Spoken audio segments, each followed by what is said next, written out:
Anyone else hoping this will lead to the first real crossover between these franchises? Anyway, hello my friends, and welcome to the new season, taking place in... Space! And that's one overused meme down. Let's see how many more we can cross out this year.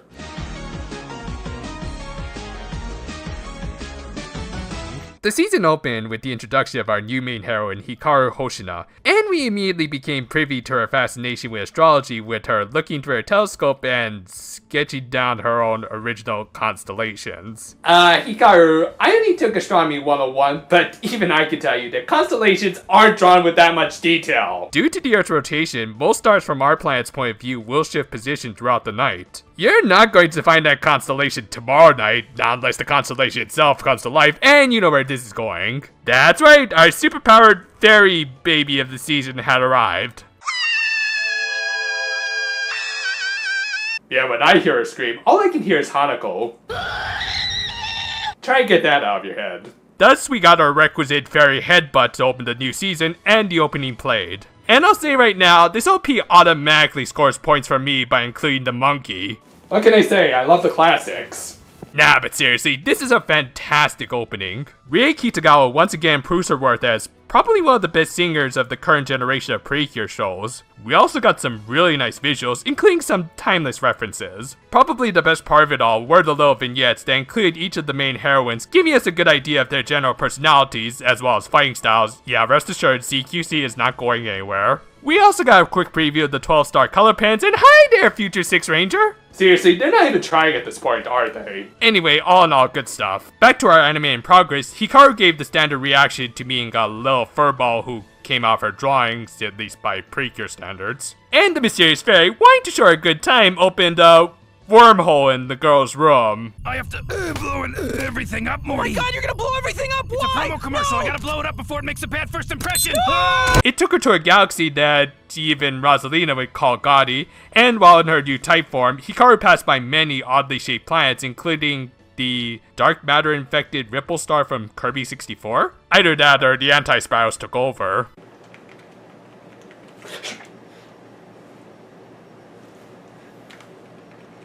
Though before she could get a closer look, Hikaru woke up in her room, believing it was all just a dream until she saw her little friend fly out of her room. She gave chase, passing by her mother and grandparents, yet we never see her father throughout this episode.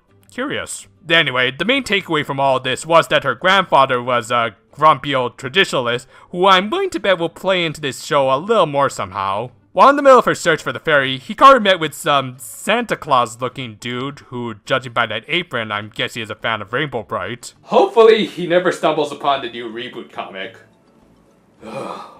Anyway, he seemed to be the owner of the local observatory and was the one who gave Hikaru her notebook he found deep in its storehouses. He also seemed to enjoy whispering not at all cryptic or suspicious bits of exposition. Hikaru continued her search for the fairy, but quickly needed a little lunch break. And while her grandfather was a stick in the mud, it seemed like her grandmother spoiled her rotten by including a donut in her bento. This ended up attracting the more likable version of Pecorine, and the two shared the donut. Hikaru named the fairy Fua because of her fluffiness, how original. And the two took a nap together. Oh, sleeping after eating? That's not good for your digestion, you know. Fua then had a dream about the 12 princesses led by... Saber? Also, since this is Toy, I'm not sure if that was a Star Wars reference or a Kamen Rider Wizard reference. This caused her to wake up and sense that a couple of her friends were in danger, so she opened a warp hole to help them escape. We're only on episode 1, and I'm already calling hacks on this furball. And thus, we met the second fairy and cure of the season, who was a little nauseous. We just ended the last series with a Precure giving birth, and now we're opening with one vomiting. The line between this franchise and parodies of the genre is becoming thinner every day. Through the two, we learned that Fua's real name was, I think, Spegasus Perlon Mohibito Princey Wink. Edward Wang Hao Pepelutiv Ruski the Fourth. Ed made it up, you know. Anyway, the humanoid girl introduced herself as Lala, while the talking manivore introduced himself as Oh god, I think Hikaru's the first one to ever bring that up. And it only took them 16 years. Also, while Prunes could speak passable Japanese, minus the verbal tick, Lala could only seem to speak in the same language as Best Girl from Too Hard 2. The reason behind this quickly revealed itself when some more aliens arrived, led by a guy who appeared to have a universal translator. The alien, who at first looked like Zarbon from DBZ, spoke with the awesome vocals of Tokoyami from Hero Aka, and all that coolness just faded away. Wait, so Kappas are aliens in the Precure universe? Was that why Hikaru chased that one in Hakuto's final episode? But yeah, unsurprisingly, we're seeing Hairline Zarbon was with the bad guys, forcing Prunsu and Lala to retreat to their ship with Fua. They said their quick farewells to Hikaru, who just snuck onto their ship without them noticing. Oh, this girl is just made of good ideas, ain't she? Zarbon, or rather Kapard, get it, gave chase. He managed to blow a hole in Lala's ship, sending Fua flying out. Hikaru then pulled out another great idea and tried to rescue her. Well, show's over, guys. Our main heroine just threw herself out into the vacuum of space. I hope you guys enjoyed the series, and here's looking forward to the next one. Oh, right. Magic Fairy Baby.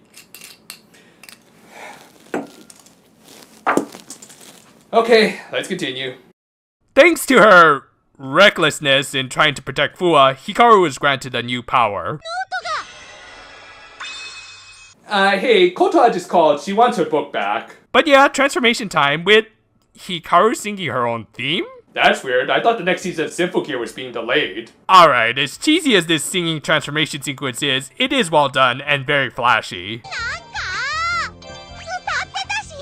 Hikaru, you can't use your meta joke card more than once per episode. The resulting first battle was honestly nothing short of amazing. It took full advantage of the zero gravity aspect, with Hikaru and these foot soldiers never remaining on the same fighting plane, making for some very creative, if a little over the top, action. This week's episode's animation was directed by Ken Ueno, a guy who knows how to give a new series a good first impression, or at the very least make an opening sequence better than the entire preceding film. Also, points to these guys for being fans of Cure Dream, either that or they've played way too much Smash Bros. Kapard retreated after Hikaru used her silly but impressive looking finisher. The windup is a little much for me. Back on the ship, Fua used more of her OP baby powers to allow Lala to be understood by Earthlings. However, before they could celebrate, there was the little issue of their ship still being broken, and they felt like really every Gundam colony ever.